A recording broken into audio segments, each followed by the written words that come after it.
بسم اللہ الرحمن الرحیم۔ السلام علیکم۔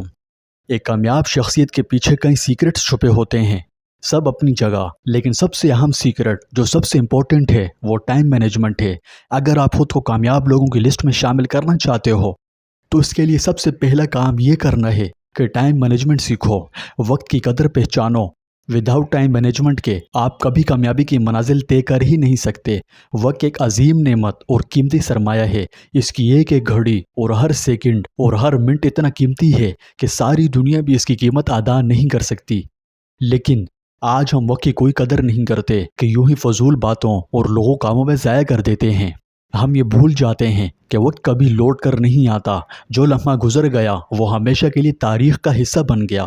حقیقت یہ ہے کہ وقت کی قدر وہی لوگ کرتے ہیں جو اس کے ایک ایک ذرے کو اپنے مقاصد، تعلیم، ترقی یا دوسروں کی بھلائی کے لیے استعمال کرتے ہیں۔ دنیا کے کامیاب ترین افراد کی زندگی اٹھا کر دیکھ لیجئے۔ ان کی کامیابی کا راز صرف محنت نہیں بلکہ وقت کے صحیح استعمال میں پنہاں ہے۔ ایک انٹیلیجنٹ پرسن کہتے ہیں کہ ایک برف فروش سے مجھے بہت عبرت ہوئی۔ وہ کہتا جا رہا تھا کہ لوگوں، مجھ پر رحم کرو، میرے پاس ایسا سرمایہ ہے جو ہر لمحے تھوڑا تھوڑا ختم ہو جاتا ہے۔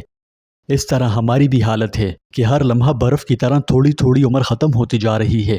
اسے پگھلنے سے پہلے جلدی سے بیچنے کی فکر کرو۔ آج ہماری ناکامی کی سب سے بڑی وجہ یہی ہے کہ ہم نے وقت کو دشمن سمجھ لیا ہے۔ ہم گھنٹوں سوشل میڈیا پر بے مقصد اسکرولنگ کرتے ہیں، بے فائدہ گفتگو میں الجھتے رہتے ہیں یا مستقبل کے بجائے ماضی کے غم میں ڈوبتے رہتے ہیں۔ او میرے عزیزوں، ہم یہ نہیں سمجھتے کہ وقت کی بربادی صرف ایک لمحہ نہیں بلکہ اپنی صلاحیتوں، اپنے خوابوں اور قیمت خودداد موقعوں کو قربان کر دینے کے مترادف ہے۔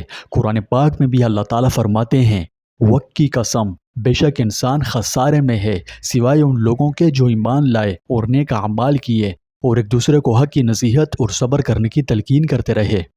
یہ آیت ہمیں واضح طور پر بتاتی ہے کہ وقت کی قدر ایمان، عمل اور دوسروں کی رہنمائی سے وابستہ ہے۔ آج ہمارے معاشرے میں سب سے سستی اور بے وقعت چیز اگر ہے تو وہ نظم و ضبط کی کمی اور وقت کی ناقدری ہے۔ ہم اتنی بڑی دولت کی قدر و قیمت کا بالکل احساس نہیں۔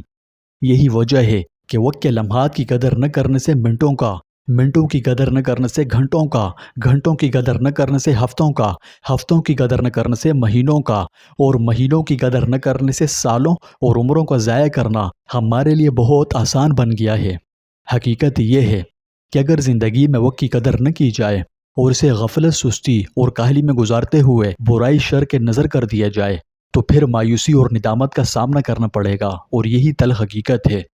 سورہ فاتر میں ارشاد ربانی ہے، کیا ہم نے تمہیں اتنی عمر نہیں دی تھی کہ اس میں جو شخص نصیحت حاصل کرنا چاہتا وہ سوچ سکتا تھا، اور پھر تمہارے پاس ڈر سنانے والا بھی آ چکا تھا، بس اب عذاب کا مزہ چکھو، سو ظالموں کے لیے کوئی مددگار نہ ہوگا۔ یہی وہ بنیادی فلسفہ ہے جس کے باعث اسلام میں نظم و ضبط اور وقت کی اہمیت پر بہت زور دیا گیا ہے۔ اسے ضائع کرنے کے ہر پہلو کی حوصلہ شکنی کی گئی ہے۔ اللہ تعالیٰ نے سورہ عصر میں زمانے کی قسم کھاتے ہوئے ارشاد فرمایا کہ بے شک انسان خسارے میں ہے کہ وہ عمر عزیز گنوا رہا ہے۔ اگر ہم چاہتے ہیں کہ ہماری زندگی بامقصد اور کامیاب ہو تو ہمیں اپنے دن کا ہر پل منصوبہ بندی سے گزارنا ہوگا، مکمل پلاننگ کرنی ہوگی۔ صبح اٹھتے ہی یہ طے کریں کہ آج ہمیں کیا کرنا ہے، اور شام کو یہ جائزہ لیں کہ کتنا کچھ سر انجام دیا۔ وقت کو ضائع کرنے والی عادتوں سے بچیں اور ہر کام کو ترجیح کے لحاظ سے تقسیم کریں۔ یاد رکھیں، جو قوم وقت کی قدر کرتی ہے تاریخ اسے ہمیشہ عزت سے یاد رکھتی ہے۔ وقت کو اپنا سفر بنائیے، ورنہ کل کو یہی وقت آپ کو پیچھے چھوڑ جائے گا اور آپ سوائے افسوس کے کچھ نہیں کر پاؤ گے۔ وقت برباد کرنے والوں کو وقت برباد کر کے چھوڑے گا۔ خدا را اپنے قیمتی لمحات کو بیکار کاموں کی نظر نہ کریں۔ کل جب وقت کے ریتیلے ہاتھوں سے پوچھا جائے گا کہ تم نے دیے ہوئے موقعوں کو کیا کیا تو آپ کے پاس جواب ہونا چاہیے۔ وقت کو زندگی سمجھیں، کیونکہ در حقیقت وقت ہی زندگی ہے۔ ویڈیو ہیلپ فل لگی تو لائک، شیئر اور سبسکرائب کریں۔ کامنٹس میں اپنے فیڈ بیک سے ہمیں آگاہ کریں کہ ویڈیو آپ کو کیسی لگی اور نیکسٹ ویڈیو کس ٹاپک پر بناؤں۔